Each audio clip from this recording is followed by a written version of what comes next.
not understand white supremacy, what it is, and how it works, everything else that you do understand will confuse you. In all of these 9 areas of activity, economics, education, entertainment, labor, law, politics, religion, sex, and war. Anywhere on the planet, minute by minute, day by day, all of the time, all of the time, all of the time.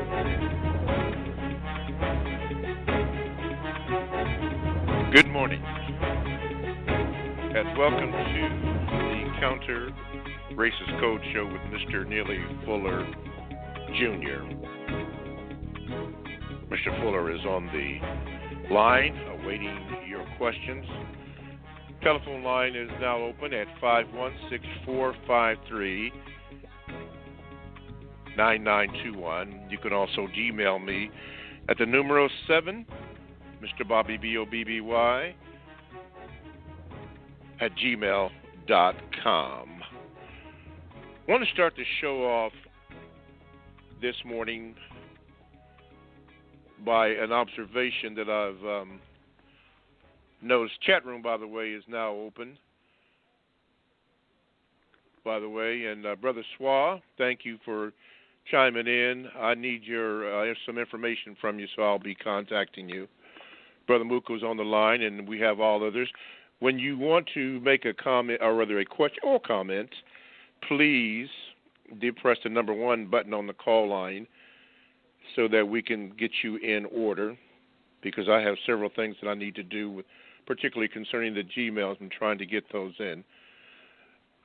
When Mr. Fuller wrote his book, and he will be talking about the book all throughout the 2 hours that we have, one of the most powerful statements that I've ever come across in my lifetime is what he has coined at the very first of his book. I think that in my observation, many go over it, but he says that every single program, which is, if you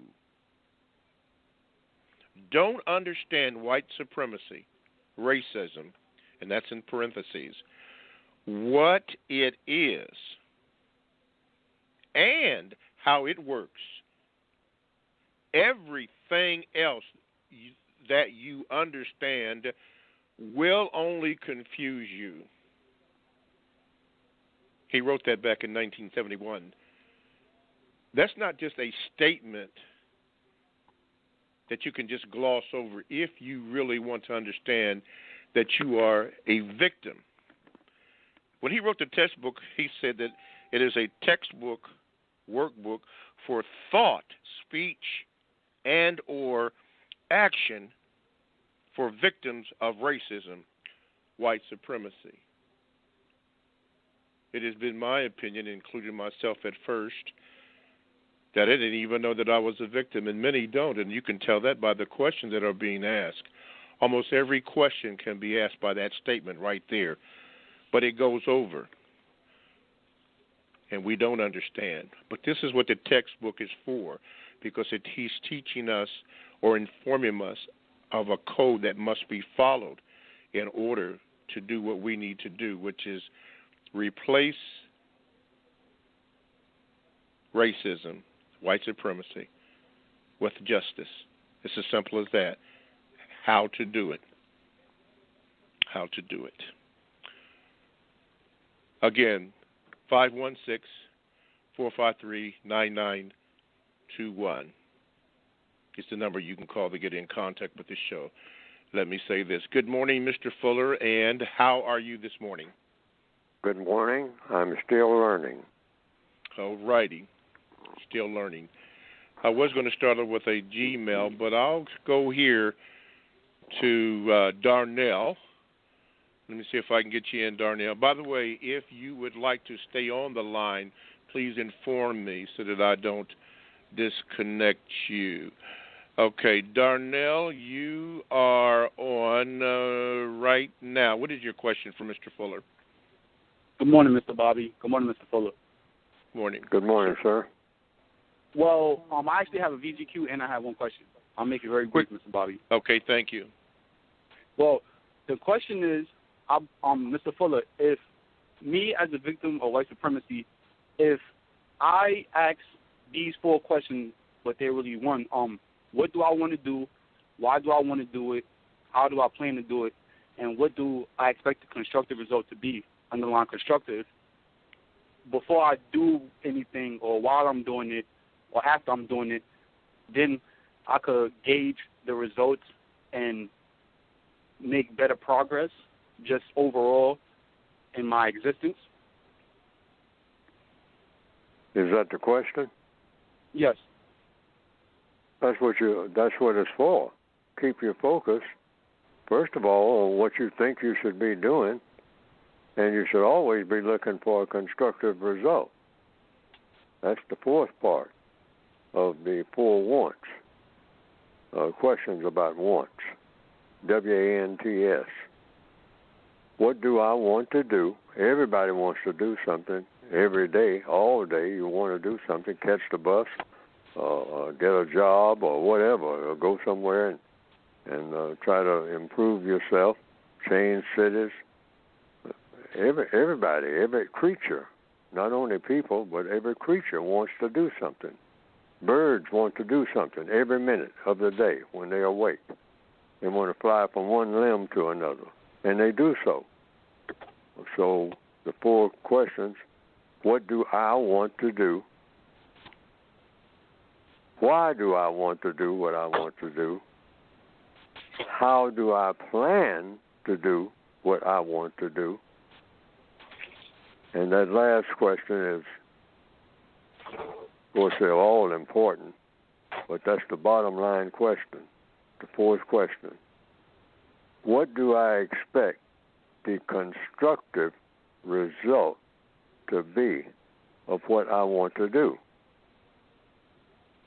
If you want to go into the liquor store and get a bottle of liquor, bottom line is going to be, after you do that, because that's what you wanted to do, you knew why you wanted to do it, you planned to do it by going into the liquor store. So now that you're drinking the liquor, what do you expect the constructive result to be? Because you're fixing to get into the car and start driving after you've consumed maybe a half a bottle. What do you expect the constructive result to be? Because that's what you wanted to do. And that's in anything that you set out to do. Set out in the morning to find a job. You expect a constructive result to be that if you find a job, you can pay your bills and whatnot. You're sick with the virus.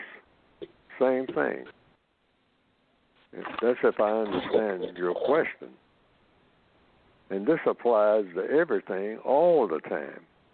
And black people should be focused on that, particularly that bottom line question. After I do this and do that and contact this person and that person or hang out with my friends or go on a new job and whatnot, what do I expect the constructive result to be? Always have that in mind. Right now, somebody's big on getting with somebody else and roaming the streets today and robbing somebody. What do they expect the constructive result to be? Is this going to work out to be constructive? And then when they do it again and again, because once you do it once and you get away, I guess you start getting, hey, maybe I can do this forever. Well, that's not likely. That's why the lockups are full of black people. Because whatever it is they think they're doing, well, they're doing temporarily. But sometimes just temporarily, one time, is enough to ruin everything from now on. Constructive result.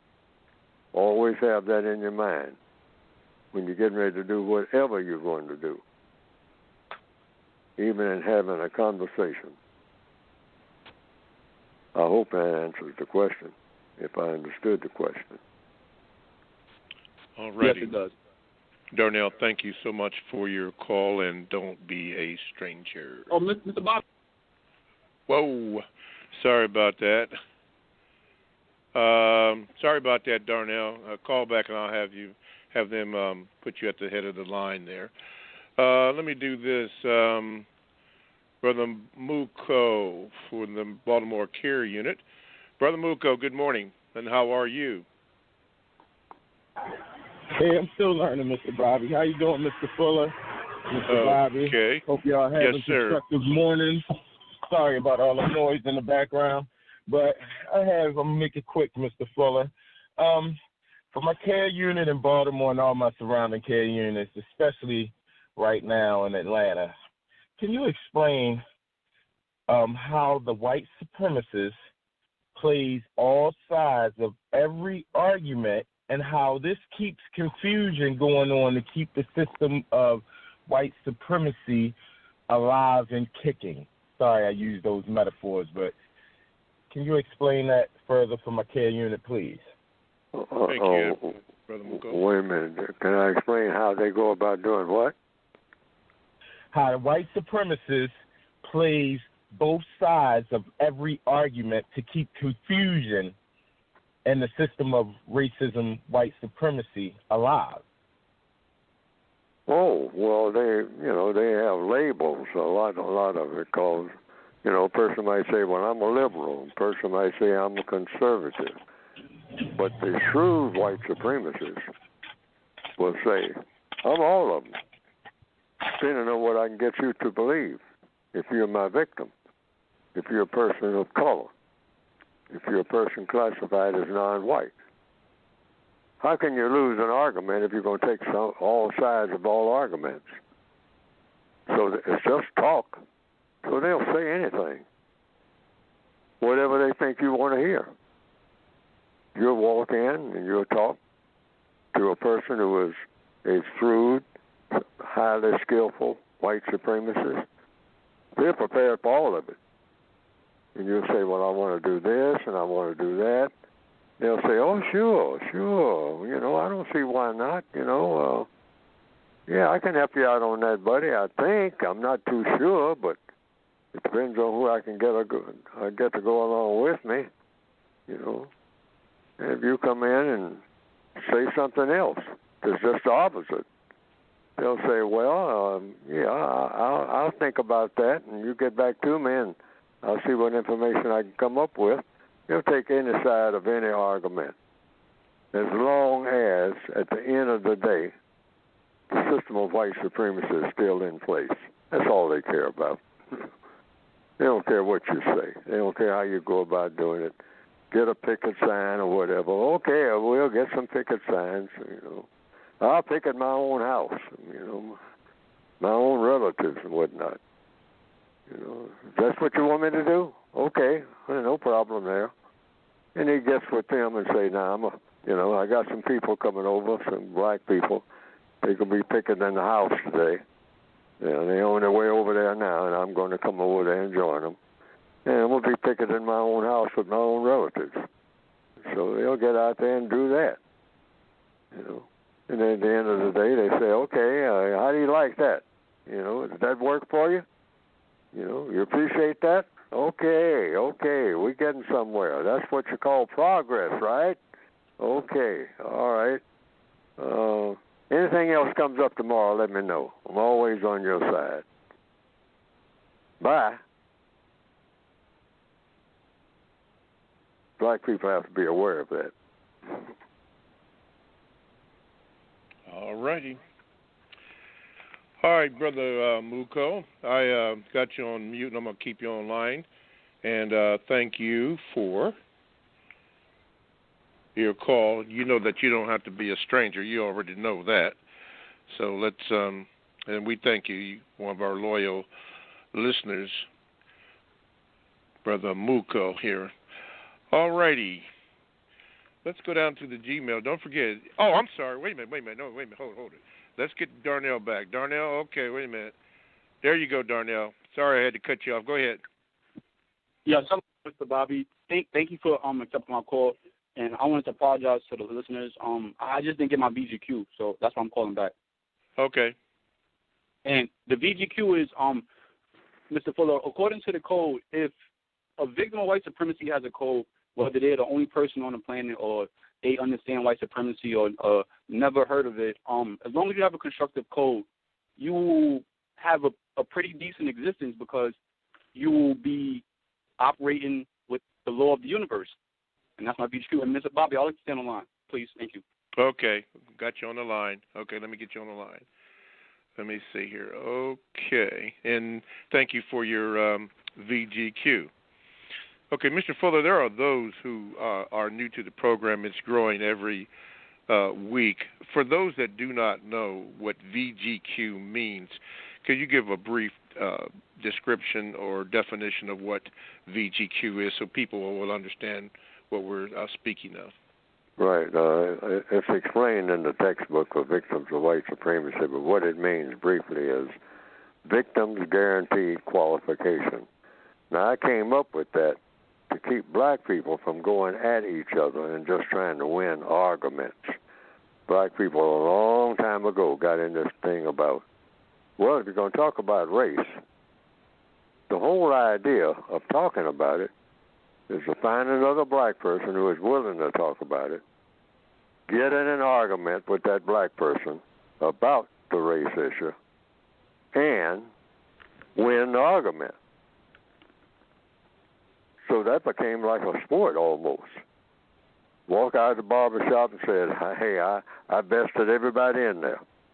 Yeah, everything that they had to say, I bested them. I had them stunned. Yeah, I swept I got the sweepstakes today, all right? I won every argument. They didn't have nothing for me. I mean, you know, I put them all in their place. And black people we've been getting away with that artificial high. Now, winning arguments with other black people about racism amounts to, according to compensatory counter-racist logic, absolute zero as far as constructive results.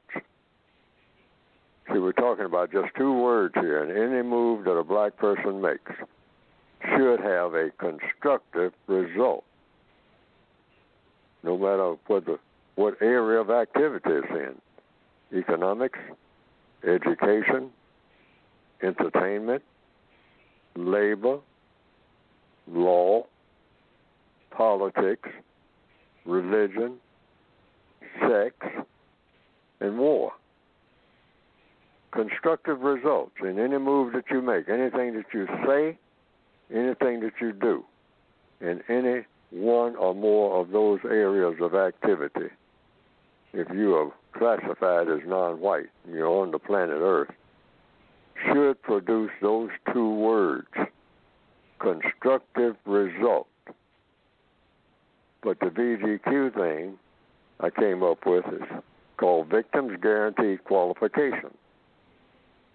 I made it up because I saw a necessity for it. That's why I call it the compensatory code. You find a necessity for something, and you come up with some type of code that would address that necessity. And so I saw that was necessary because black people have all kinds of meetings where people shout at each other and shout each other down, and some of them walk out of the meeting, and that's supposed to be some type of constructive result. How many meetings you can go to and walk out of? I mean, and take 10 or 12 people with you. And then when you walk out from the meeting, a whole bunch of black people talking about black people's problems. So you stand on the sidewalk and say, we showed them, didn't we? Yeah.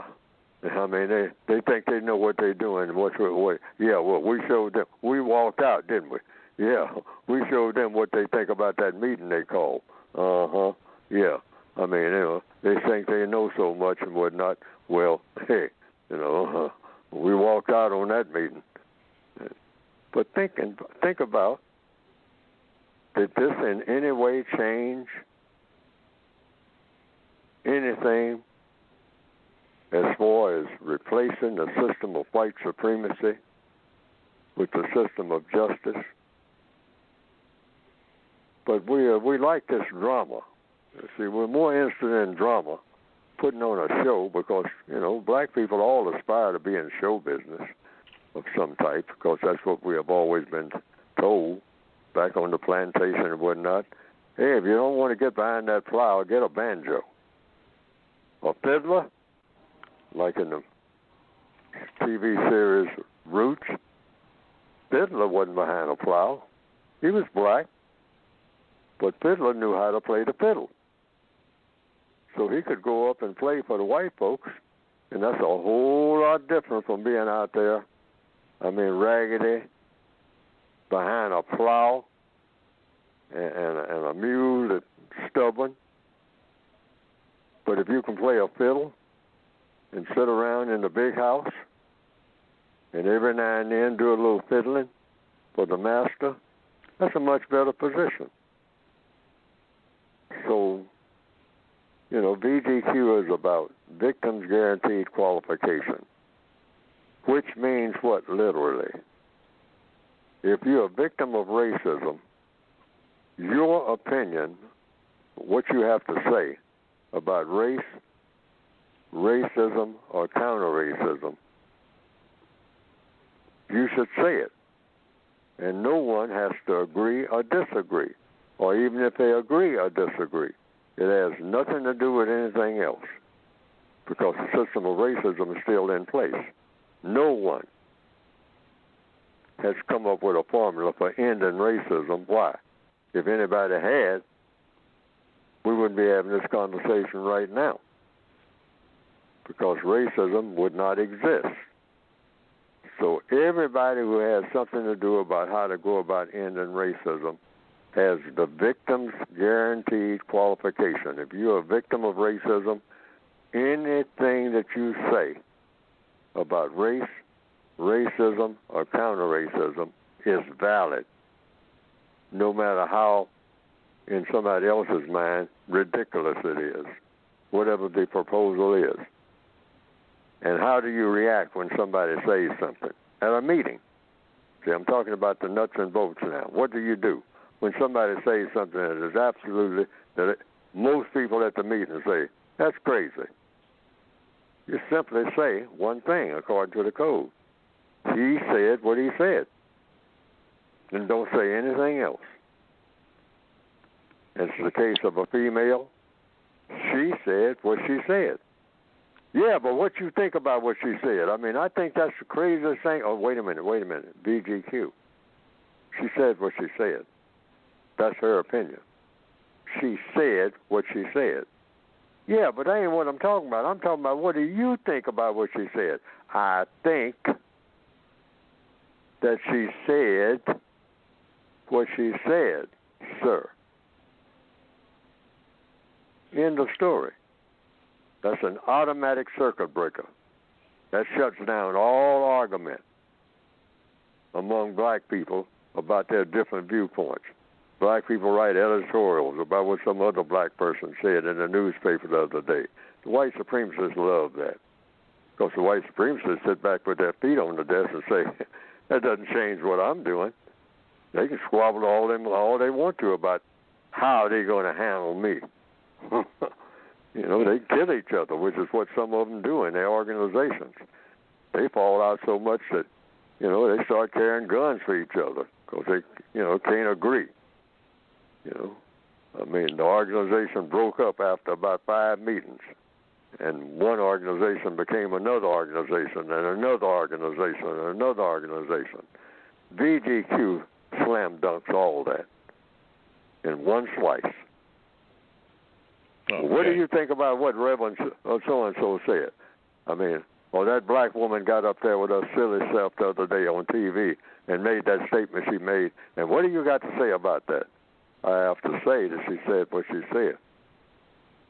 Yeah, but y'all know. I have to say that she said, you said it was a black woman that said it, right? Yeah, that's what I said. And it was stupid. Wait a minute. VGQ.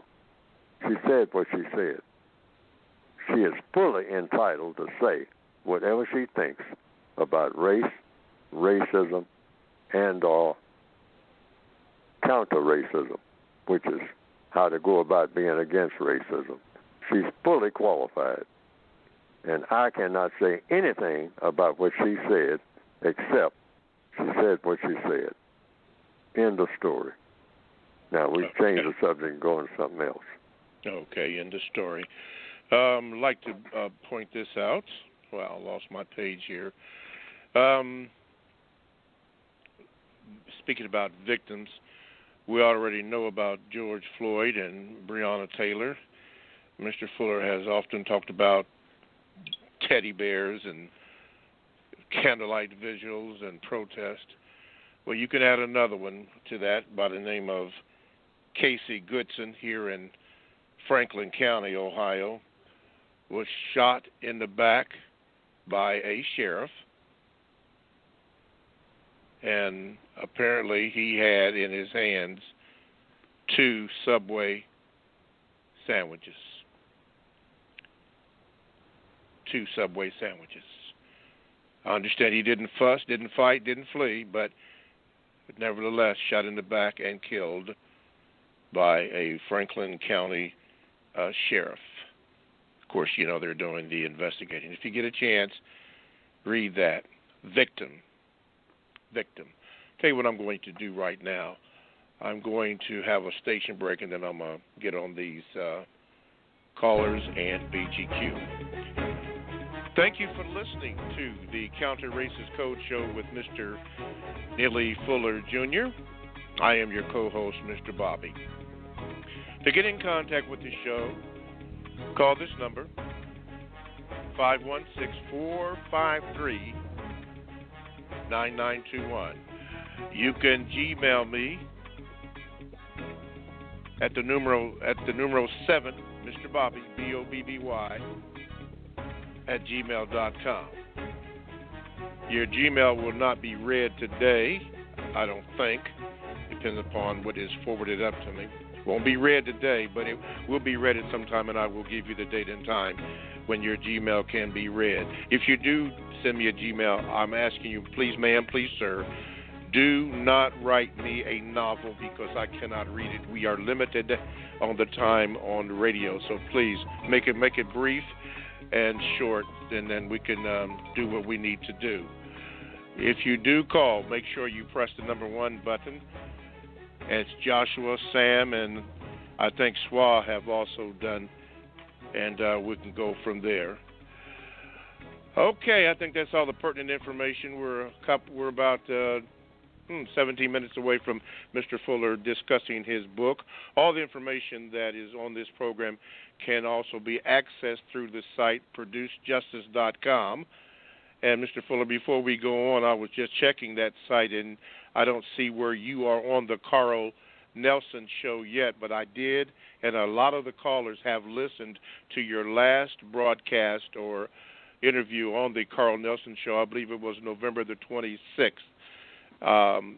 And they really liked it, and they wanted me to let you know that. Do you have any other information when you will be on the Carl Nelson show, which is on WOL Radio 1450 AM in the district being Washington, D.C.? Do you have any information on that? No, sir, I don't. Usually when I am notified that I am requested to be on the show, it's usually about 48 hours before I'm actually going on the show. So then I rush to put that on the website so that I can tell people. Because, sometimes I get short notice. And, yes. But whenever I get a notice, I try to inform people that I will be on the Carl Nelson show, 1450 radio. Yes. AM, and it right. is on the website because, as you said, yes, I direct them to producejustice.com. That's right. And I try to get that up on that website. Anything pertaining to me, I try to get it on producejustice.com. Okay. I mean, anything that I'm going to do, or I've been requested to do, or asked to do, or something that I'm trying to do, including some remarks I might have to make or something, or answering somebody's email, which I try to get around to doing some of it. I just put it on producejustice.com. Mm-hmm. People just, everything should be directed to there. Okay. Everybody heard that, because I get a lot of Gmails, on that. But like Mr. Fuller just said, yes, if I'm going to be on the Carl Nelson show, I try to get that right up on the website, producejustice.com. All right. Thank you, Mr. Fuller. If they keep going to the website, they might see that whenever I'm going to be on. Okay. You got that, Brother Moon Pie? Because your brother Robert just chimed in on that also. Robert and Moon Pie keep Mr. Fuller and myself straight and give us all the latest information. So I affectionately call him Moon Pie. All right, let's do this before I get to the calls here. Let's see. This comes from Stuart, Mr. Fuller. He says this. Mr. Fuller, do you feel the majority of black people need to read the dictionary to broaden vocabulary and increase communication skills? Well, I go to the dictionary. I have mine are they're old, but they're still functional. I have about 4 dictionaries on the shelf here, and I go to them whenever I hear words being used by people and find out how the word is usually used, and then I'll come up with the way that I'm going to use it, maybe the same word, and I will give it a compensatory definition if I think that the word that I see in the dictionary is not functional as far as what I'm trying to do. Now, a lot of people say, well, man, that's taking a whole lot of license. I mean, you're going to go to a dictionary and see a definition, and then you're going to change the definition in order to suit what you want. Well, that's certainly what I did with the word guide. For example, white supremacy. I say that white supremacy is racism. I don't think any dictionary will tell anybody that, other than what I have written in the word guide. Racism is white supremacy. White supremacy is racism. Because I think that that's the truth. See, when you say something, first order of business is what you're saying, is it true? So I say if you have a white supremacy, and white supremacy is racism, and racism is white supremacy, and white is supreme as racism, as the strongest, most powerful government in recorded history, then all other so-called racism is null and void. It's non-existent. Because white supremacy, is there any other form of supremacy other than that? Well, a lot of people will say, yeah, I mean, I looked at the dictionary and whatnot, and I looked up capitalism, and capitalism is what's supreme. You say, well, who are the greatest capitalists in the world? So you just start asking questions. That's how you come to the truth. All truth is revealed through the process of questions and answers. So you say, okay, what is capitalism? That's the first thing you want. And then after you get a definition, you look at that definition out of the dictionary, like the caller is asking about. Get the dictionary definition first of the English language, because that's what we use in the Northwestern Hemisphere anyway. And then you say, now that I've gotten that definition, now who are the greatest capitalists in the world? As far as capital meaning what? Whatever the dictionary said it means. Who are the greatest? And according to compensatory counter-racist logic, you say, well, let's ask a question.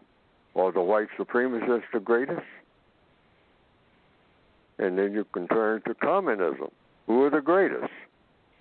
Are the white supremacists, do they have more in common with each other than anybody else on the planet? in all 9 areas of activity? And I concluded, yes.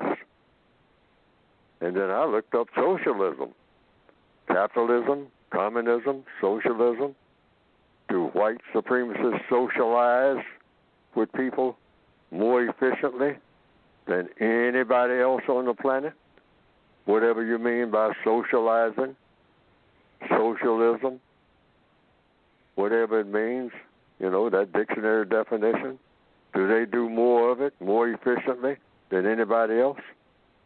So I came to the conclusion, and I put it in the textbook, the white supremacists are the greatest capitalists, the greatest communists, the greatest socialists, and the greatest royalists that the world in recorded history has ever produced. All of them, simultaneously, according to any definition that you want to use. That's what makes them so supreme, so powerful. They're not just one or two things. They're everything that has power, everything that's attached to power in every area of activity. Now, I may have kind of deviated there just to make my point, but in answer to the question, yes, go to the dictionaries, but try to make sense out of what you're looking at, because there's a whole lot of words in the dictionaries that, if you stop and think about each word and every definition of each word, a lot of definitions are so broad they're all over the place. They practically don't even have definitions for the word. You can go anywhere with them. And so if you can, do it. If it works for you, in order to do what? Produce a constructive result. That's what. Because that's all words are good for anyway. Producing results. They're nothing but tools to reduce results. What are words for? Tools to get done what it is you're trying to do. That's all any word in any language is. Just a tool. Like a pair of pliers. Okay. Let's go to the phone lines, and let's go to Joshua in D.C. Go ahead, Joshua. Good morning, Mr. Bobby. Good morning, Mr. Fuller. Morning, sir. Good morning, sir. I assume that any job or business in this system is going to support white supremacy. So what type of jobs should black people target? And then I wanted to just throw out there 3 examples really quickly. You have government agencies / corporate America type jobs. You got entertainment / sports. And then I recently heard of a group of 19 or so black families that invested in purchasing like 97 or something acres of land in Georgia to create a town supposedly called Freedom. But again, my question was, in that system, what type of jobs should black people target according to the code? Thanks. What kind of jobs should black people have according to the code? What Is jobs that the should question? we target? Well, yeah. Say that again. If we have a what type of jobs should we target? What do you mean by have, target? What kind of jobs should you seek to get? Or what kind of jobs should you seek to eliminate, or what? Seek to get. Any job that produces a constructive result. But you remember now, in the system of white supremacy, any job you get in the system of white supremacy is designed to support the system of white supremacy anyway. And if you're a victim of white supremacy, you should also think of yourself as a prisoner of war. So any jobs that the prison system offers is going to be supportive of the prison system. I don't care what kind of job it is. Everything supports what's strong already. So that's the way that works. So you just get any job that you can use, and then you use what you get from that job in the most constructive manner that you possibly can. And the main thing on any job that you're on, try to learn everything that might produce a constructive result while you're on that job. And look at everybody else's job. If you're on a job, look and see what all the other people are doing. Just not what you're doing. All the other people, white and non-white. I mean, just find out every job that's in the place. Say if you work in a large building, try to find out what everybody does in that building. And then you try to, if you can, work your way in to whatever one of those jobs are where you can get the most constructive results, starting with getting more money. Because money will help you to do a lot of other things, you know, including getting other jobs. So, in answer to the question, take an interest in all jobs that may be used to produce a constructive result. Operating a forklift, operating a computer, or working in an experimental laboratory where they're handling different types of diseases and whatnot.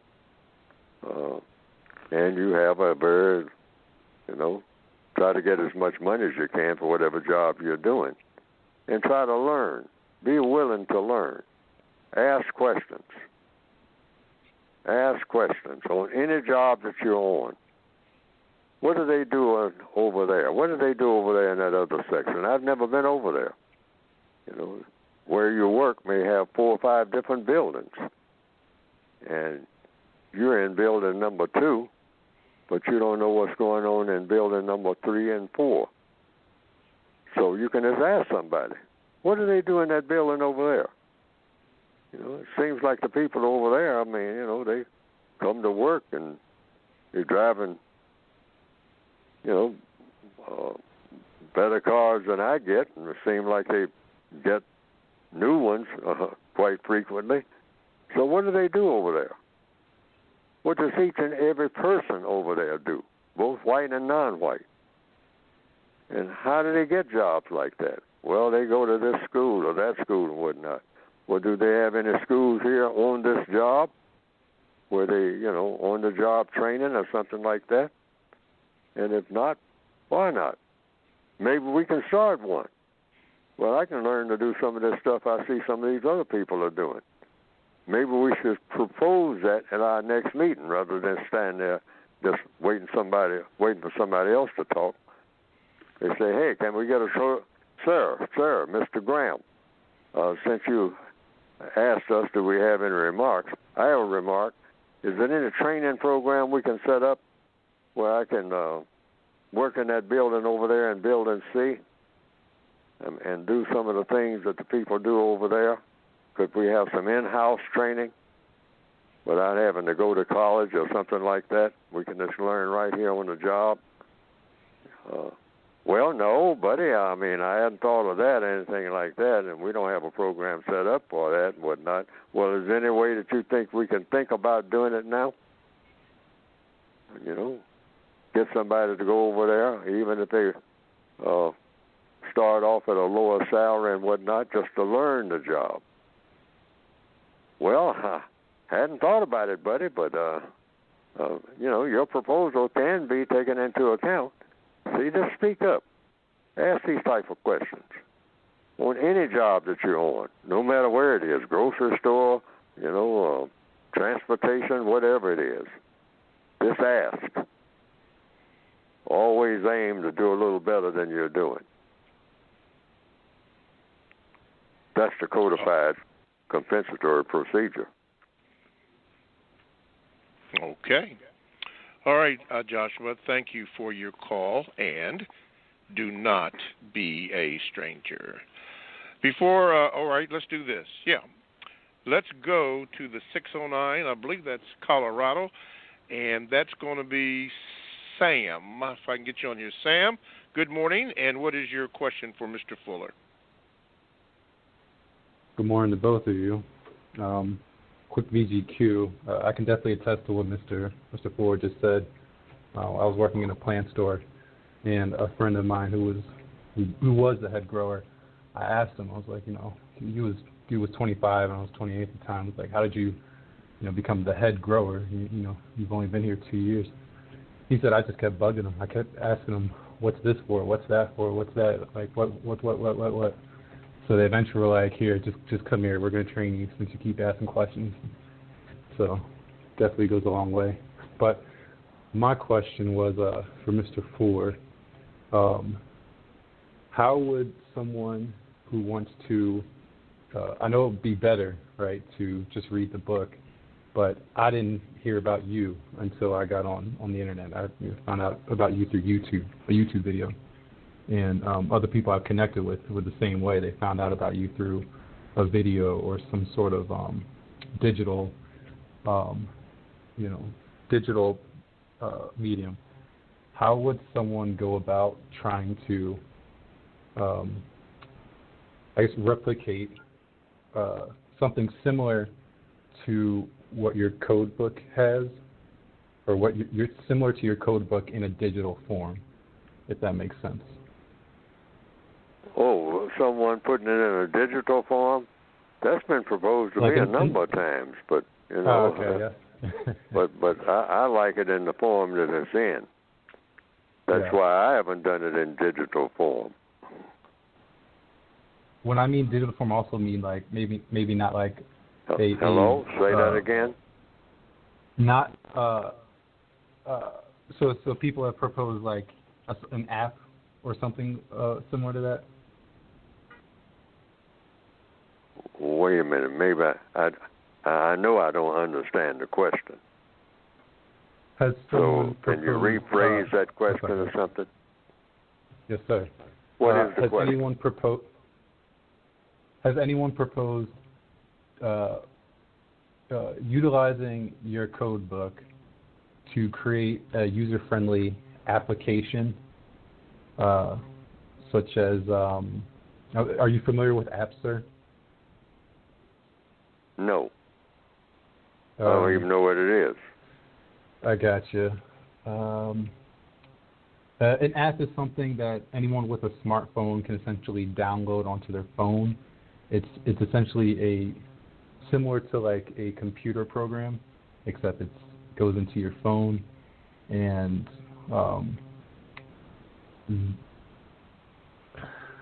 if I understand what you're saying, excuse me for cutting you off. Here's a simpler way to do it, because I've run into this quite frequently. Any proposal that is to be made to improve what is being done now, you do it by going to producejustice.com. Just briefly, just write in what the proposal is and why you're making the proposal. In other words, it's something that you think you might want to do or somebody wants to do. So why do you want to do it? What do you expect the constructive results to be? It always comes down to that. Just use the 4 wants. It seems like you have a proposal about making the code more functional, making it more exposing it to more people. Is that what you're saying? Yes, sir. Oh, okay. Well, just using 1, 2, 3, 4 to say what it is and how to go about doing it and what you expect the constructive result to be. Understood. Just like on page 171, 172 of the textbook for victims of racism, the 4 wants. That applies to everything. So you can and then just put it briefly. It won't. You don't have to have a whole page. I mean, just briefly, just those points. What it is that you say should be wanted, okay, and why, and how to go about doing it. Briefly, just 1 sentence or 2. And then the 4th sentence would be what do you expect the constructive result to be? And I'm projecting now that the constructive result to be, you'll be more exposure to people using the code. Is that what you expect the constructive result to be? Yes, sir. Oh, well then just make that proposal and send it in to the people, because I don't handle that type of thing. See, that's technical stuff. Gotcha. Yes, at producejustice.com. All righty. All right, And you don't have to thank you do and please don't do a lot of writing, because they don't have time to have, you know. Yes, sir. Make it as brief as possible, right to the point. All righty. All right, Sam, thank you. Do Have a not good day, be you a too. stranger. Yes, sir. Okay. Mr. Fuller here, let's see here. Let's do this.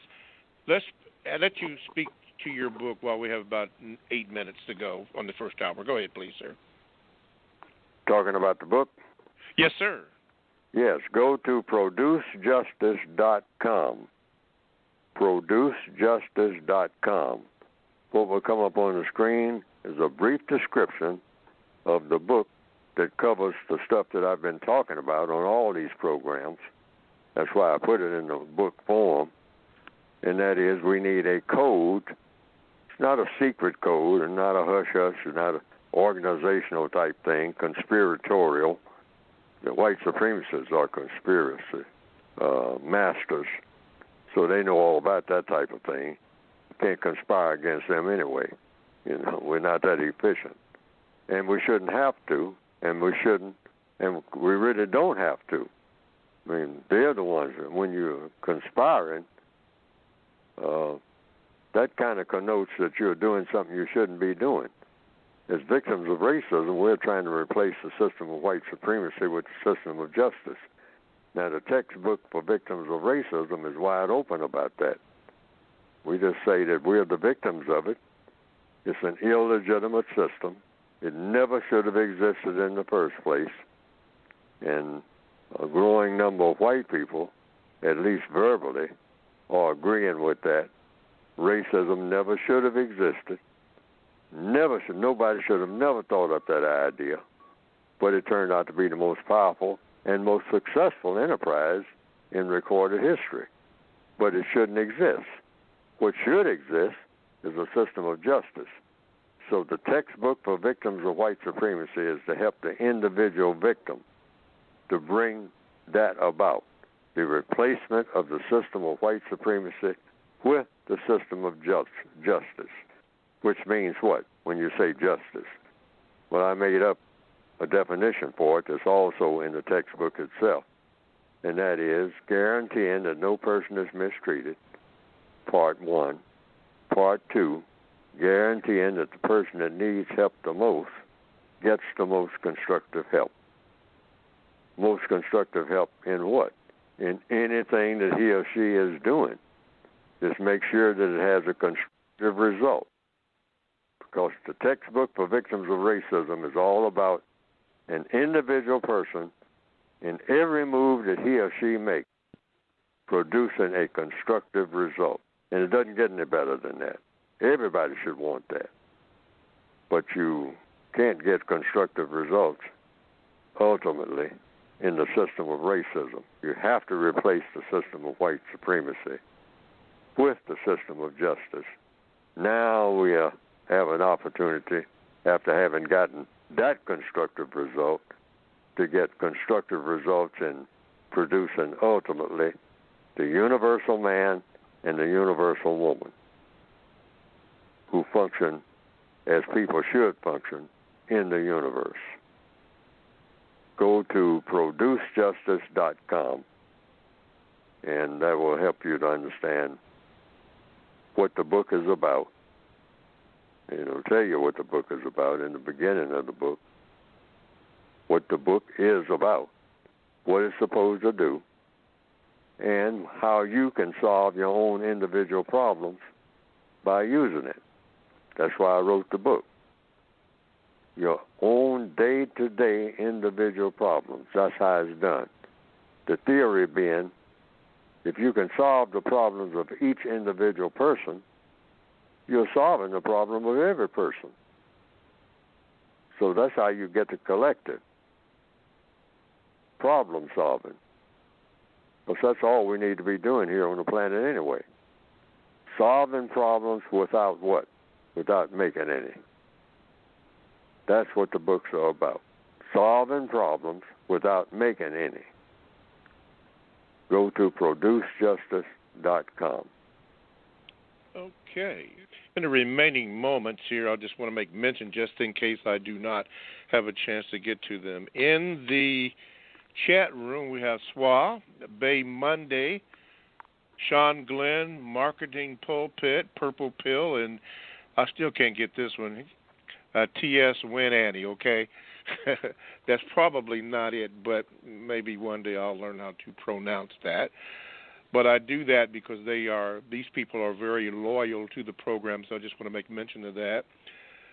Coming up, we got Swa, Dwayne, Jay, Ben, Selena, Imani, and Andre all on call, so I'm going to have to try to mix it in and try to get some of these Gmails written. Delamy, Gigi, Cypher, Mr. Burton, Farad with a VGQ, Justice Soldier, and Liberate Brother. I got you in, but I don't know if I will have an opportunity to get to you because we are on a time limit and more people are learning about the Counter Racist Code Show, which is very, very good because we need to understand what it is. And any information that Mr. Fuller gives out can also be obtained by going to the website, producejustice.com. I'm saying that because I'm trying not to do a phone call right now because we only have a few minutes to go, and I want to give you full time. But producejustice.com is where you would go to get the latest information, past shows that Mr. Fuller has done, also information on when he will be on the Carl Nelson Show, which is on WOL 1450 on your AM dial. That's in Washington, D.C. He tells us when they give him the information when he's going to be on, that he puts it or has it put on his website, then we all would know. And I advise you, if you want to hear more of Mr. Fuller, you can. Also, he's all over YouTube. All over YouTube. You can get excerpts of it and, about the book. And every one of the shows I've heard, he always talks about the code. And Mr. Fuller, as I'm trying to fill in these minutes, which we have about 2, briefly, for those who are just tuning in, could you briefly tell them why it is important that we operate under a code? We need a code because that's the one missing thing we don't have. The white supremacists are efficient, the most efficient people in recorded history. Why? They have a code. What is a code? Everything that you do is codified. Meaning what? Meaning it's designed to do what you set out to do. You're not head scratching. You're not foot shuffling. You find out what is the best thing that will work. Out of 1,000 things to do, it might be 1,000 things to choose from in order to get a job done. Put a tire on a car. It might be 15 ways to do that. But out of those 15, there is a best way. The white supremacists are razor sharp when it comes to that. They look at everything and they say, now what is the best way out of all the 15 ways that you just gave me? All of them are not the best. So what is the best of that 15? That's the way they do it. Process of elimination, right quick. Yes. And they want yes, their sir. answers right quick. Okay. And that's what they do. That's why we need a code. We don't have a code for anything. We got something sloppy called black culture. And you can't even describe what it is. All right. It's the sloppiest idea anybody ever came up with, black culture. We're going to leave it right there. Doesn't even have any ingredients. Okay, we're going to leave it right there so we can switch over. All right, thank you, Mr. Fuller. You have been listening to the first hour of the Counter-Racist Code Show with Mr. Neely Fuller Jr., and we do thank you for those of you who have to go. But we look forward to the second hour of the Counter-Racist Code Show with Mr. Neely Fuller. Thank you, and hang on for about 5 seconds, and then we'll get right into the second hour.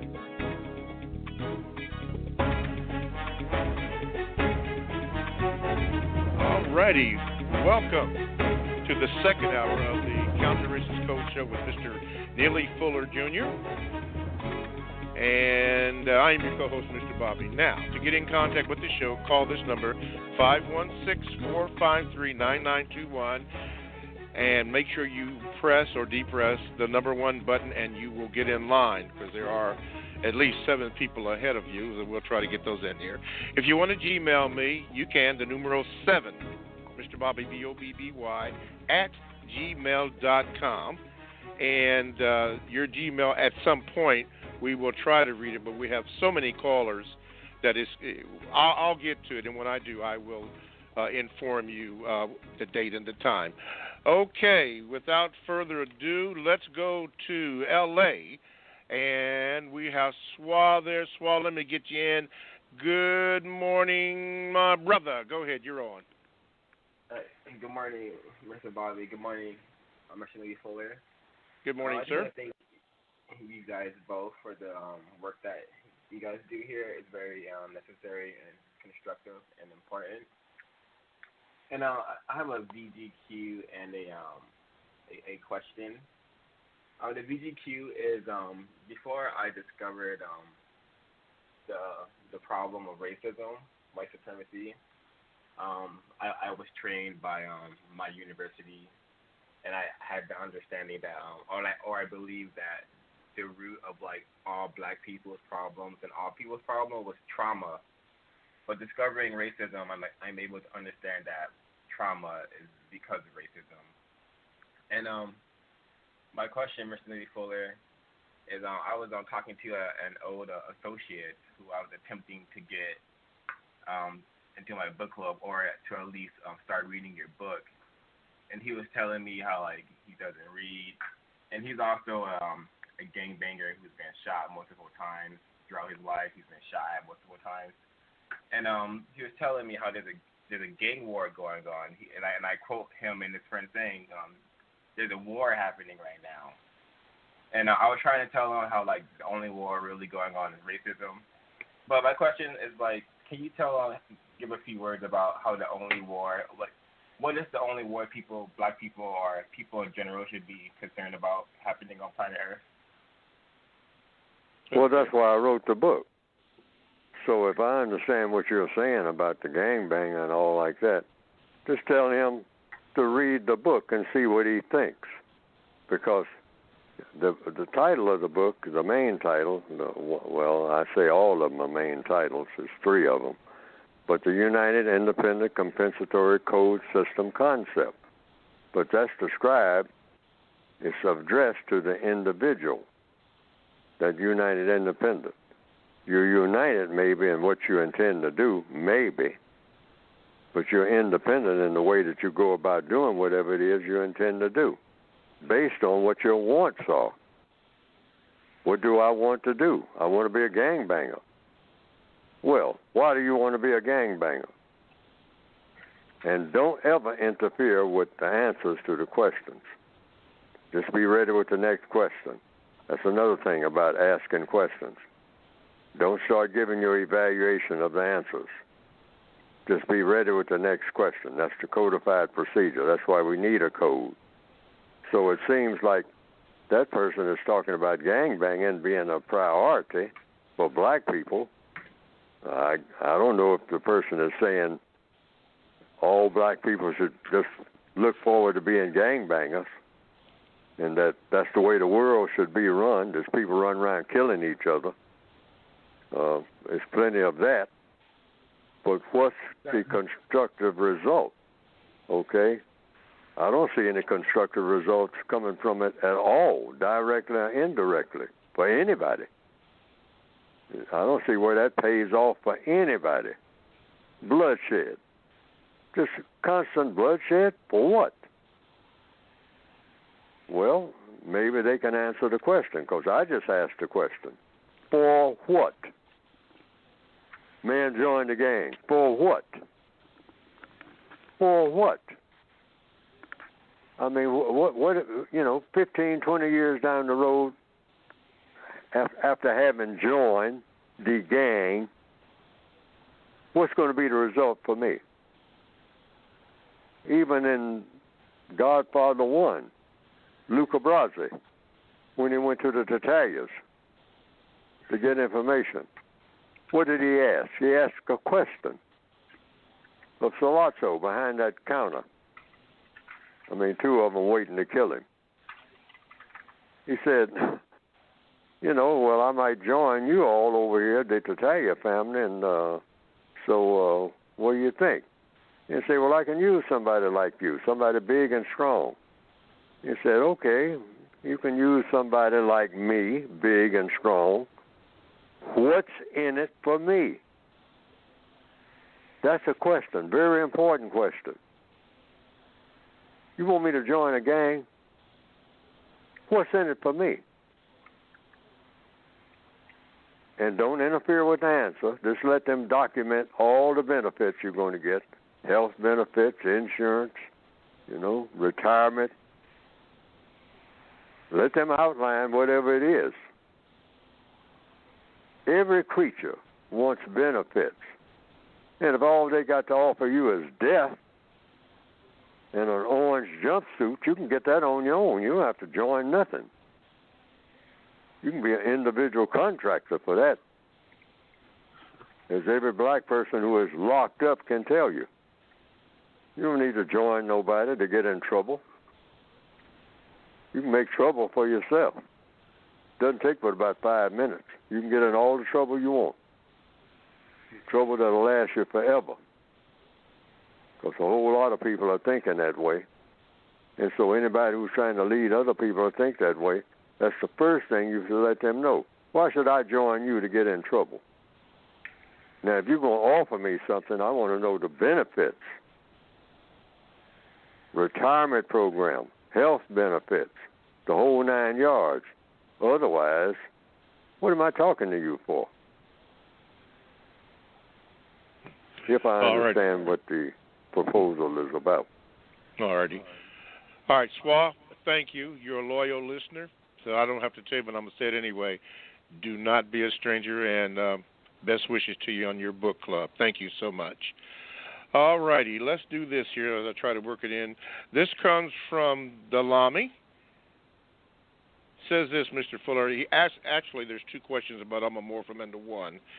Says, Mr. Fuller, what is the bare minimum black people commit to doing for their child once they bring a child into this world dominated by the global prison system of white supremacy? And, Mr. Fuller, how can a person correct themselves mentally and spiritually when they feel overwhelmed and underprepared due to negligence from parents? Oh, like everything else. That's why it's called a compensatory code. You ask the white supremacists for what you need. Why? You ain't got no other option, that's why. That's what I have to do. That's why I'm saying black people got to understand what we're dealing with. We are prisoners of war.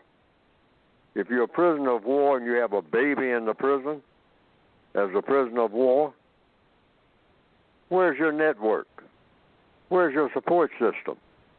Whomever supports you has to support whomever you are trying to support. So you just say, Warden, I got a baby down there in my cell. Now, what about that? And the warden says, well, you got a baby in your cell? Okay, well, I can help you accommodate the baby. Well, that's what I'm up here for, Warden. And how can you help me to do that? Because I am unable to do it myself. See, any black person who says in the system of white supremacy, they don't have to depend on the white supremacists, either directly or indirectly. See, there's a lot of black people who say, I'm in business of myself. I went out and carved a niche for myself. You had to get permission to get that so-called niche. If you tell the truth, permission from whom? Racist man and racist woman, sir, ma'am. You open a grocery store and say you are independent and you got your own business, that you're going to build up a black Wall Street. You're not going to build nothing in a prison system called the system of white supremacy, without the white supremacists saying, oh, I'll give you permission to do this and do that. Not only that, ultimately, anything that you get, you're going to get it from me anyway. If you're going to run a grocery store, all your products in that grocery store are going to come from me. That's what you mean by supreme. Say, oh, no, I got some other black people out here. We're going to have our own farms and all like that. Wait a minute, you ain't going to have nothing without my permission. Now, if you think I'm playing, don't get my permission and try and see how far you go. You're going to get my permission one way or another. Now, I'm just pointing this out. Illustration. You might say, well, the black churches are independent. No, they are not. Not of white supremacy. We are in the prison system of white supremacy, including every black church. All right?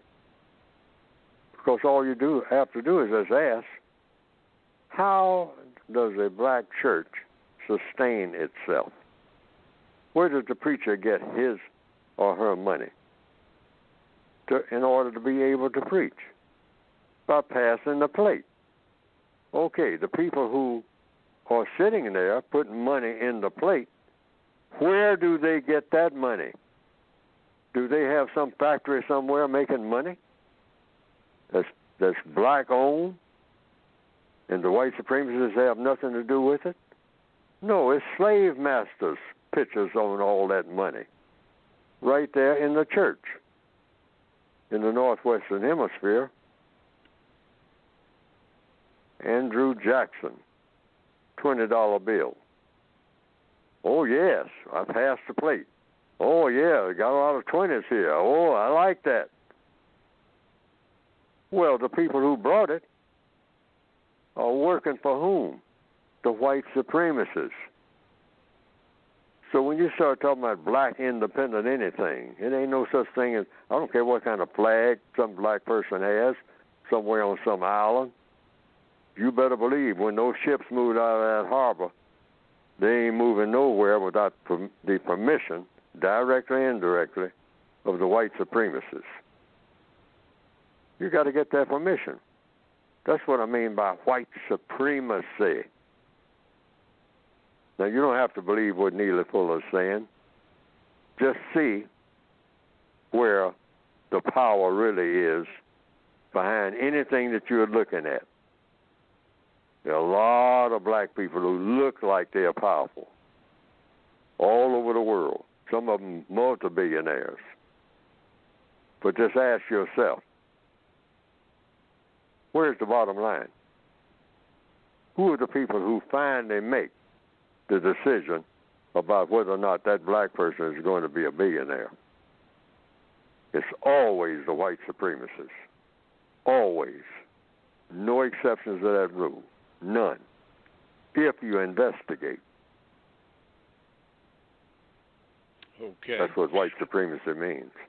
So in answer to the question, anything that you want, you're going to have to ask them directly or indirectly, even if you go through 15 black people to get to it. It's always the person sitting behind the supreme desk is going to be white. Always. No exceptions. All righty.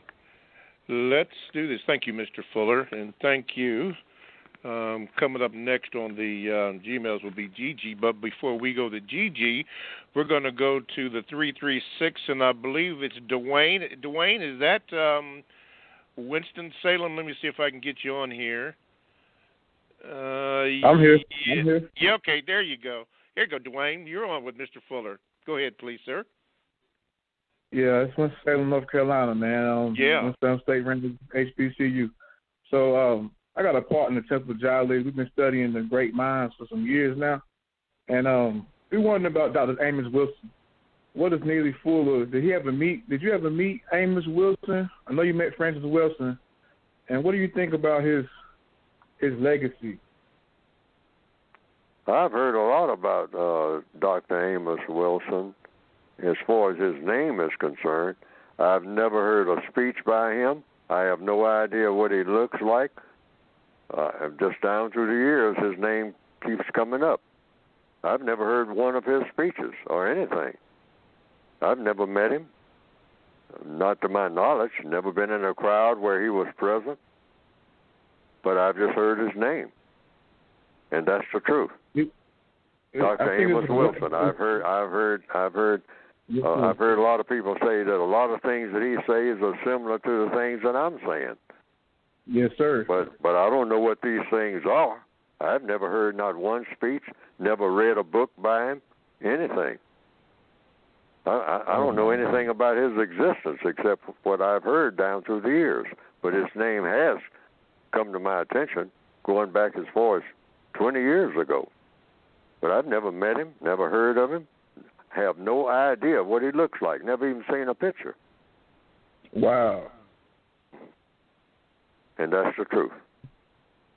I think you all's ideas combined together would be really powerful. I kind of combine your logic with his logic of psychology and things like that, and I think it'd be really awesome if y'all collaborated. But rest in peace, Ms. Dr. Wilson.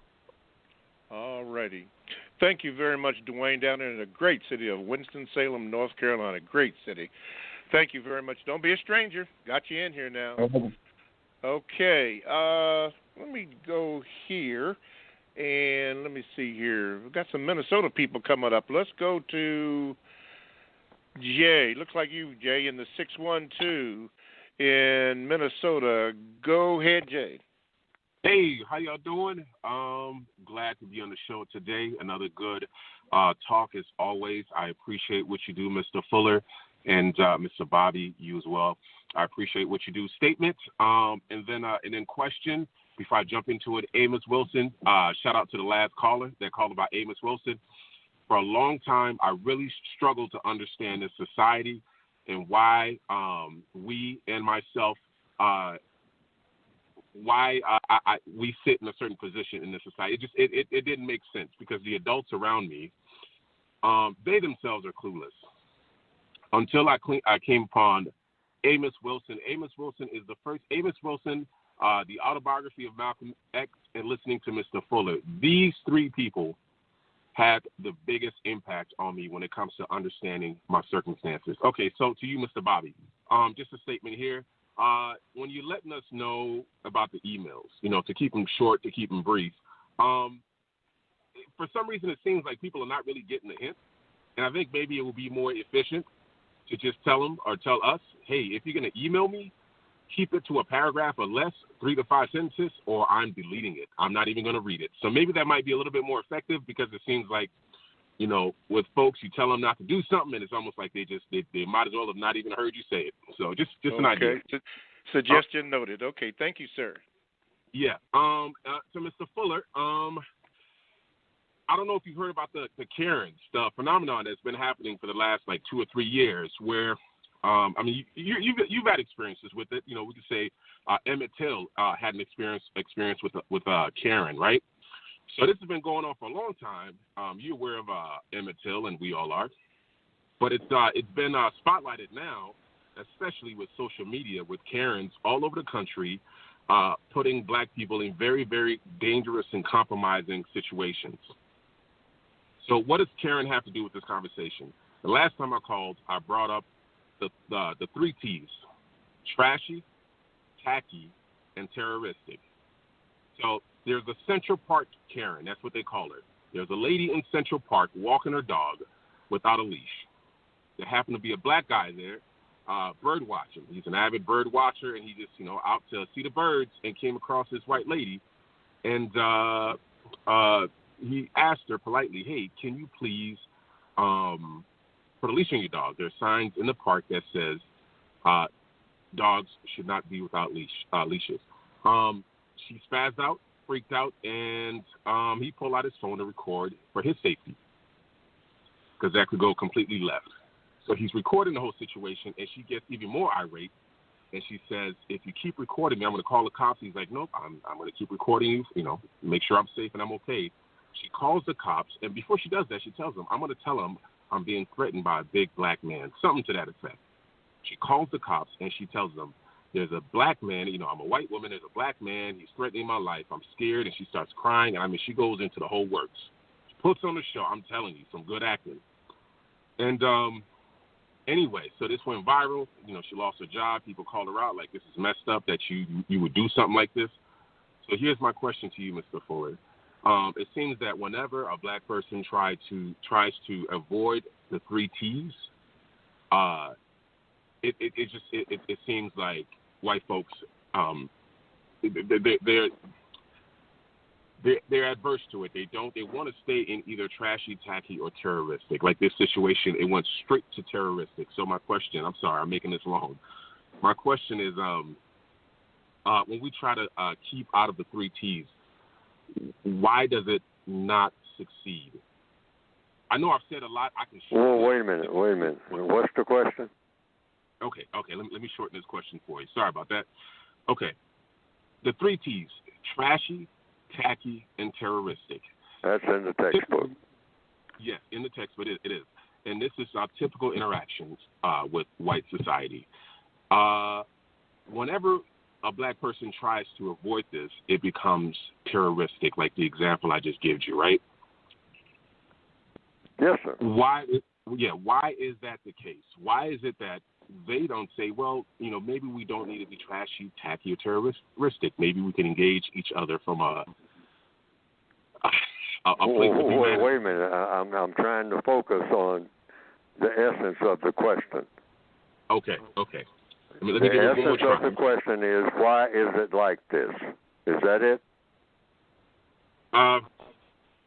Yes, you could say that. Why is it either trashy, tacky, or terroristic when we try to improve on the interaction? Okay, it says in the textbook there are 3 types of actions and reactions that black people have with each other and that black people have with white people in the system of white supremacy. Just 3. First is tacky.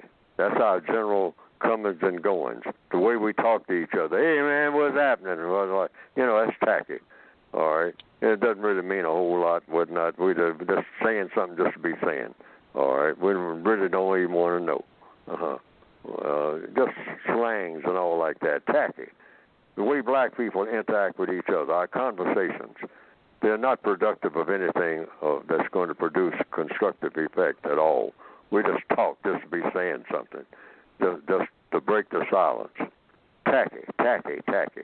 Same way when we interact with white people, at our very best, even when we're putting on our best mannerisms, all of that. In fact, when we're trying to put on our best mannerisms, white people and black people interact with each other all day long. It's tacky.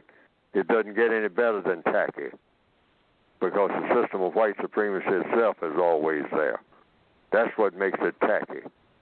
And so if you're going to try to improve on the tackiness, you say, well, hey, the way that we talk to each other in this office or here in the warehouse and whatnot, let's improve on that.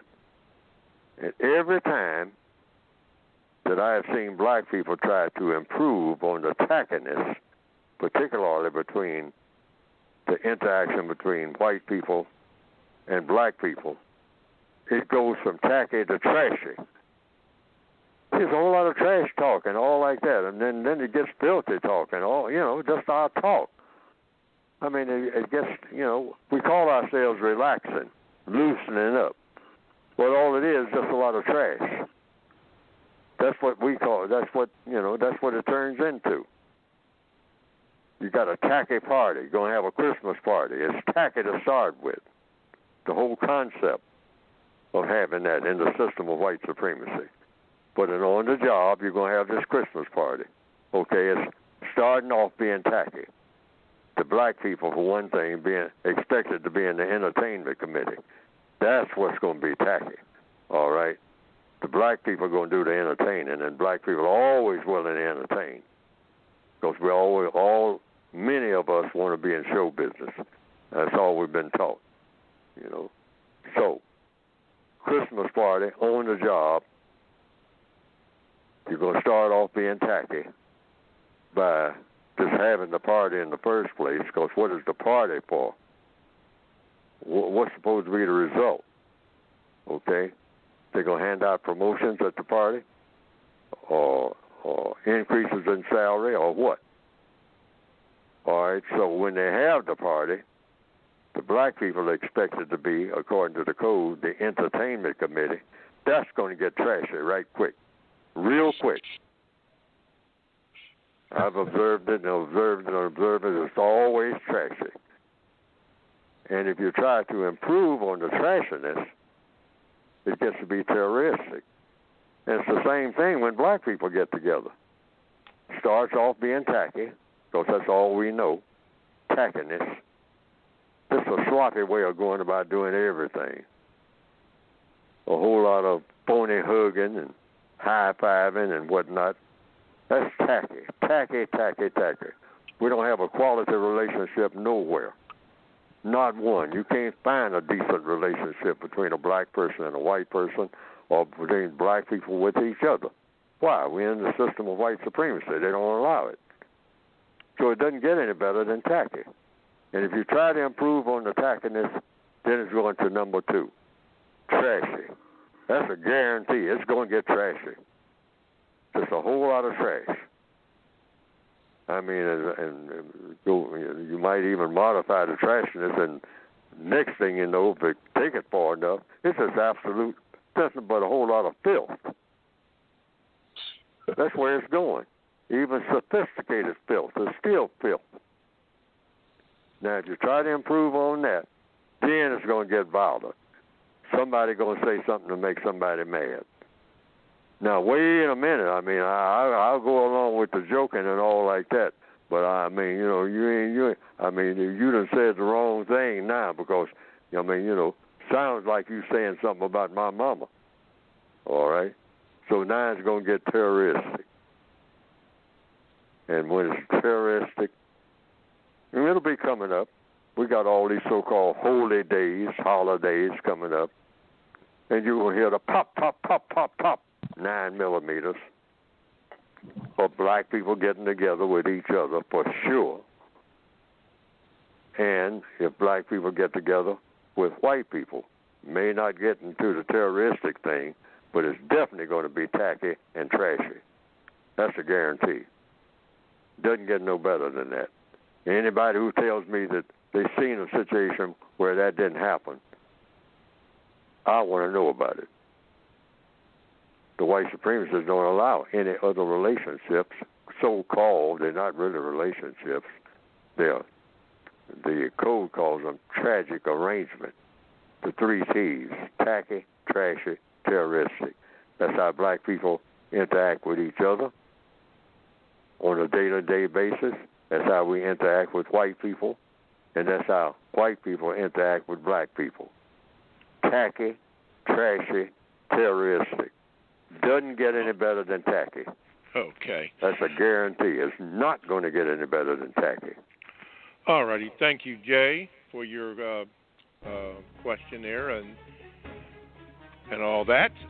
Don't be a stranger here. Okay, as we come into the last break here, let me remind you that you are listening to the Counter-Racist Code Show with Mr. Neely Fuller, Jr.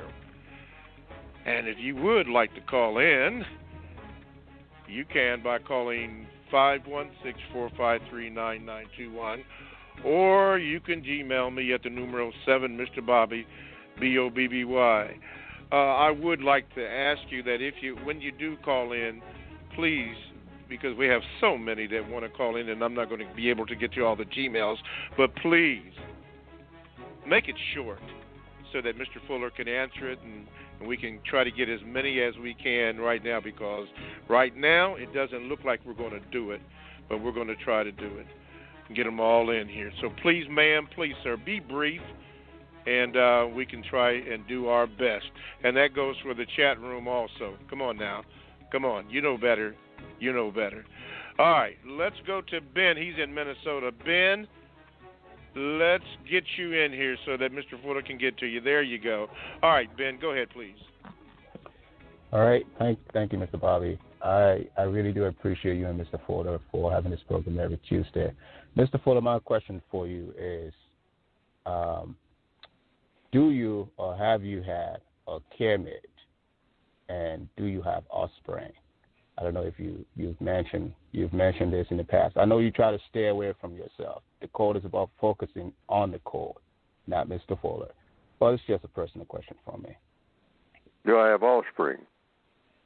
Yes, sir. Is that the question? Yes. Do you have Yes. offspring? And have you had care-mates, or do you have care-mates? Yes.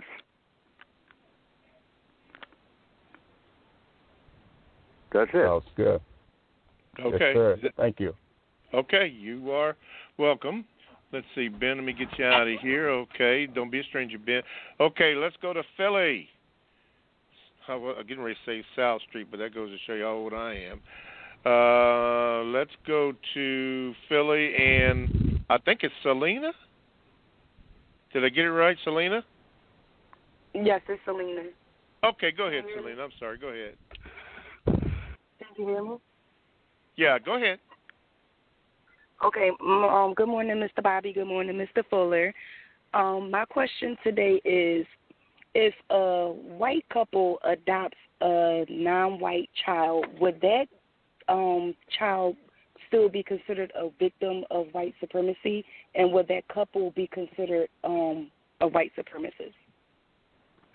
Would the first question was, the child that is produced by a white person and a non-white person is a non-white child, correct?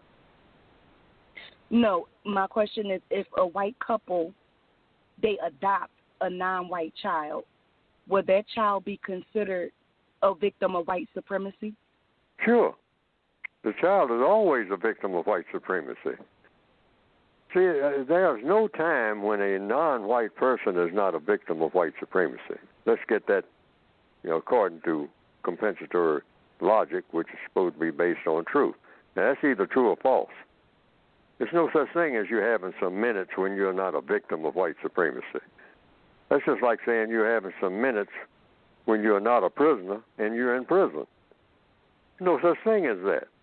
That doesn't happen. A lot of black people say, well, I was a victim of racism today. You were a victim of racism before you were born.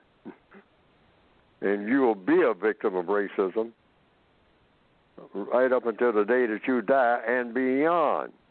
When they bury you, you're still a victim. Why? It's all under the system of white supremacy. That's why. You're born in the system of white supremacy.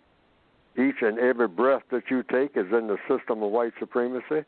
And it doesn't make any difference where you traveled on the planet. You don't get any relief from the system of white supremacy, even though you may think you're getting it. No.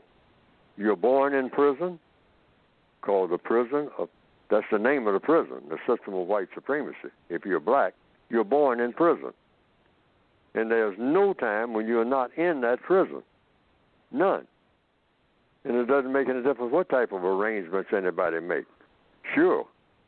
Now, in answer to the second question, every white person in the system of white supremacy should be suspected of being a white supremacist unless it's absolutely certain that that white person is not able to be a white supremacist. Now, you can't say that the white person is a white supremacist because you got no way of proving it.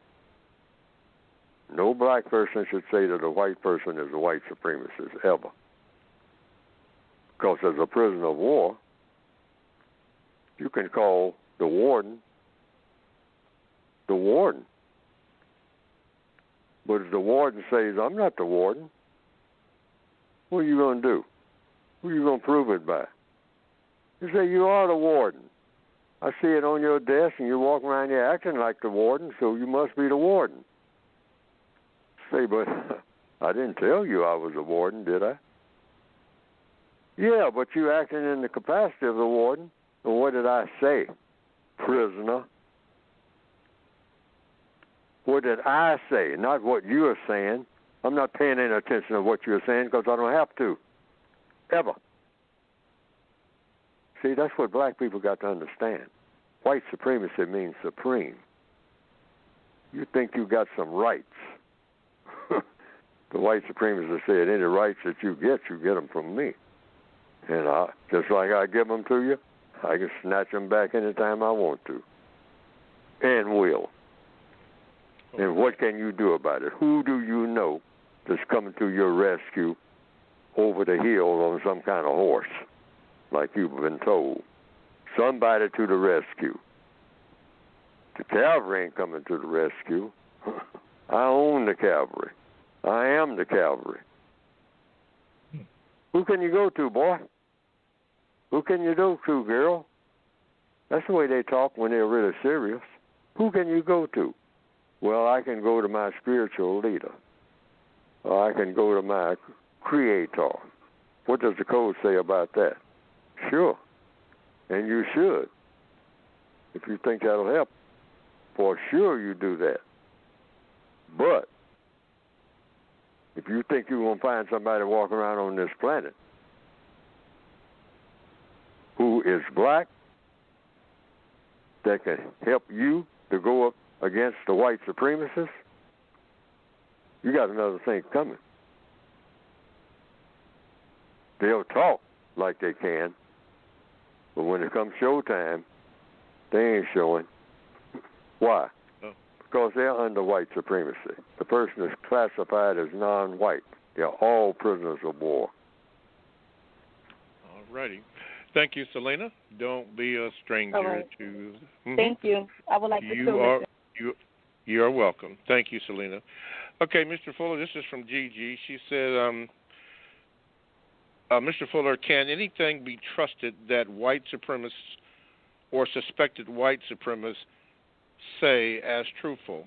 And in response to last week's show, when you said someone can tell you what people do in addition to thought, speech, and action, well, there is dreaming that is not defined as thinking, and there is instinct also that some say is a form of thinking before acting. Well, those last things that are said are statements. So if a person thinks that, use it if it will produce a constructive result. See, the code doesn't limit anything that produces a constructive result. Codification is about producing constructive results. You always know that what you're doing is the correct thing to do if it produces a constructive result. That is code. That's all the code is for. What do you need a code for? What do you need anything for? If every move that you make produces a constructive result. You don't have to have a name for it, except it produces a result that's constructive. That's the name. That's all. Doesn't make any difference, how it starts out and all like that. What was the result? That's why I'm saying those two words should be focused by every black person on the planet. That should be the focus when anybody's talking about anything. They might talk for 3 or 4 hours, make a sermon or a speech or whatnot, civil rights speech, whatever you want to hear. All you want to know is, okay, heard all of that. What's the constructive result?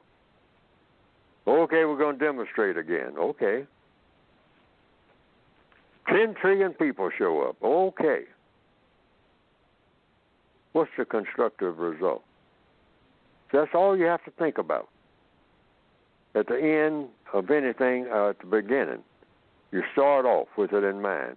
This thing we're fixing to do, this thing that you're telling me that we all ought to be doing, what's going to be the constructive result? And don't argue about the answer. Just see that when it's done, if you got that constructive result. Otherwise, according to the code, it's called a waste of time and energy. Yes. Okay, Mr. Fuller, before we go to Imani, I'm going to ask 1, 2, 3, 4, the 5 callers that are remaining, including Rainbow. It looks like you're in Baltimore. If we do not get to you, Rainbow, make sure you call in next week, and you will go to the top of the line, and so will you, Richard, from California. Mr. Fuller, before I go to Imani, I think you mentioned one time before you go to one question or another question, you need to answer, what is that protocol? You need to answer the first question. That's a part of the code. That is a bedrock part of the code. Repeat you it never so move to the second question, because many of us have a habit of doing that. Sometimes I slip up and do it, but that's a code violation right out the gate. You never move to the second question until that first question is answered. That's why I say black people got to learn to slow down about this question and answer things. Okay. All right. Because a lot of black people lose big time by all this fast talking and moving. Somebody raises a question, and the question gets lost sometimes. I mean, even when the question is being presented, I mean, the essence of the question gets lost. That happens right here on this program. It surely does. Okay. Yes, over and over again. I mean, you start out with the question and wind up, the question gets lost. Gets lost. Okay. That's but good. all and this is essential, because all problems, and there's no exception to this. This is a universal law. Applies to everybody, insects, birds, everything. All problems are solved through the process of questions and answers. And there's no exceptions to that law. That's the law of the universe. It's not a problem that's ever been solved without a question and an answer. Not one. Okay. Let's go to Imani. Imani, Miami Gardens. Go ahead, sir. Greetings, everyone. Greetings, Mr. Fuller. Greetings, Mr. Bobby, and everyone that's on the line. This is going to be a VGQ. I'm not going to ask a question. Okay, go ahead. It's something that's based on observation that I've had. I was going to first share it with Mr. Fuller privately, but I thought it's best to speak about it on the Produce Justice program. An observation that I have noticed over the years with this program that I've been listening to on its constructive development. It's awesome. The constructive development of this program, the questions, the type of questions that are being asked. There is a lot of order that goes along with this program, which has a lot to do with Mr. Bobby and also the people who do not get recognized, like the technician also, that I observe about it. It is vitally important on what the subject matter is to counter the system of racism, white supremacy. And also, I would say even the questions. There's a lot of programs that are talking about racist white supremacy where the host is actually cussing out the callers, cusses out the callers, name calls the callers. And I'm just stating on how different it is with this particular program and how constructive it is. And the last thing I want to mention is that most of the callers, I can almost tell by their voices, in some cases they actually state their age, that most of the people who call into this program are much more younger than Mr. Fuller and myself and Mr. Bobby. And that is awesome.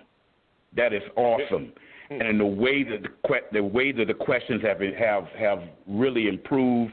There's not a whole lot of people now calling in, basically stating on how much they know and how much white people don't know, that sort of thing. They're asking concise and constructive questions, and I just wanted to acknowledge that. That's been a observation of myself, and is based on what I observed, what I call constructive development that's been going on in this program.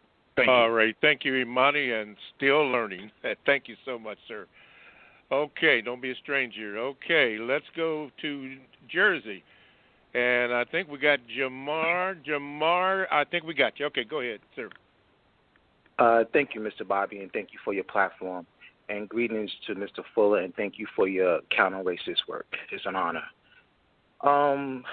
My question is, in the system of white supremacy, what is progress? What is progress? Yes. Progress, progress. Correct.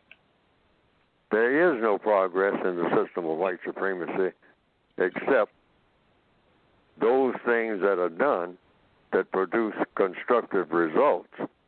But you don't even call that progress until the end of the system of white supremacy is replaced with the system of justice. That's the measure of the counter-racist codification.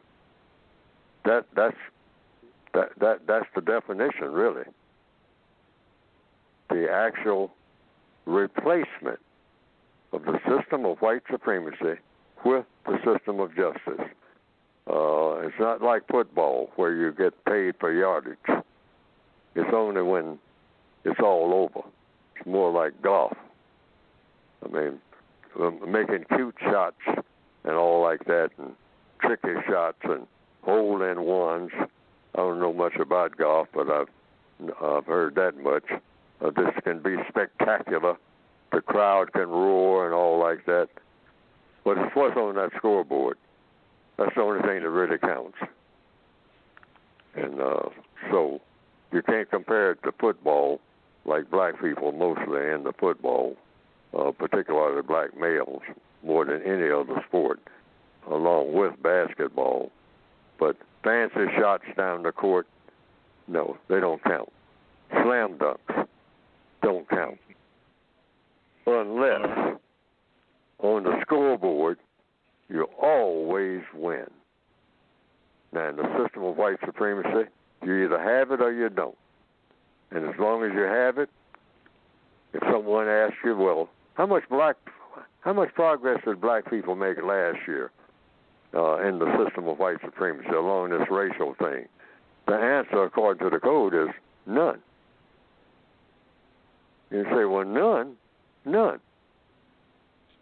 Because progress is measured by either you have the system of white supremacy or you don't. That's it. None. So no progress has been made since the beginning of white supremacy, according to counter-racist codified logic. None. Why? Right. Because racism is still here, that's why. All righty. Jamar, thank you for your call. I think you're getting it because you mentioned in the system of white supremacy. All right. Thank you for your call. Yeah, don't be a stranger. All right, thank you. All righty, let's go way out there, 3,000 miles away. Let's go to Richard in California. If I can get you in here, Richard. Wait a minute. Okay, there we go. Richard, go ahead, sir. Yeah, good morning, and thank you for taking my call, and thank you, Mr. Bobby, Mr. Fuller, and all the listeners. Okay, I just want to ask a question. It's about a conversation when you mentioned, was it tacky, trashy, and terroristic? Okay, I know that all white people have the propensity of being white supremacy racist, okay? But if I know of a white person that I have evidence-based facts that they are not a white supremacist and they're not for it, they're totally against it, and they tell me that verbally, and I've noticed from their actions and their speech that they promote non-racism. They promote justice. My question is this. Is it possible or permissible that another T can be added, meaning 3 T's can go to 4 in the level of conversation of tasteful, tacky, trashy, and terroristic? Because there have been some white people who I know, evidence-based facts, that they are not a racist, even though they had a propensity to be. But I have actually left tasteful conversations with them with a positive outcome. Is it okay to extra T, or Mr. Fuller, do you not believe that a conversation with a white person that you know through evidence-based facts is not a racist? Is it possible that a conversation can start and end on a tasteful level? All right. Thank you, Richard, for your call. Mr. Fuller? The 3 T's don't change. As long as you have white supremacy, the system itself, the 3 T's do not change. Why? Because there's no reason to change them. They add any more T's or Q's or R's or S's or whatever. Tacky, trashy, terroristic. That's it. That's what code is for. You don't bounce all over the place. I mean, when it's firm, it's firm. Now, the code can be modified, but the situation has to be modified. So incidences, people who say that, well, I know some white people who are not racist. Now, what do the codes say about that? Now, like that was said to me just now. You just said it. So, under VGQ, I can't argue against that. I can only say that what the code demands that I do. I'm never supposed to believe it when another black person tells me in the system of white supremacy that a white supremacist, that they know a person who is able to be one is not one. I'm duty bound to not believe that. But that's what the code says I'm supposed to be. Why?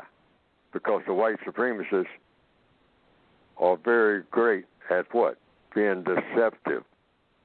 And a part of the white supremacist strategy is to convince 4 or 5 black people that they are not racist, that a certain white person is not a racist. And those 4 or 5 black people are then, in turn, supposed to go all over the world and tell everybody that this white person is not a racist. Now, that doesn't say that that white person is a racist. That white person has proven to the black person that he or she is not a racist. But according to the code, and this is already in the code, that white person still has the duty, him or herself, not going through another black person, to prove to every other black person on the planet individually that he or she is not a racist. Otherwise, they come under the suspicion of being one. Not convinced of being one, but every white person who is able to be a racist should be suspected of being one until proven different. Proven to whom? Each and every non-white person. Not going through a black person and getting that black person to vouch. No, the code doesn't allow that. No such thing as a black person coming to me and saying, now this is my buddy, and his name is Willie or Bruce or whatever. And Bruce doesn't have a racist bone in his body. I was raised up with him. Now, by codification, I cannot say that Bruce is a racist anyway, because Bruce has proven to you that he is not a racist. But now the code requires me to not believe you. That's a requirement. Until what? Until Bruce proves to me that he is not a racist.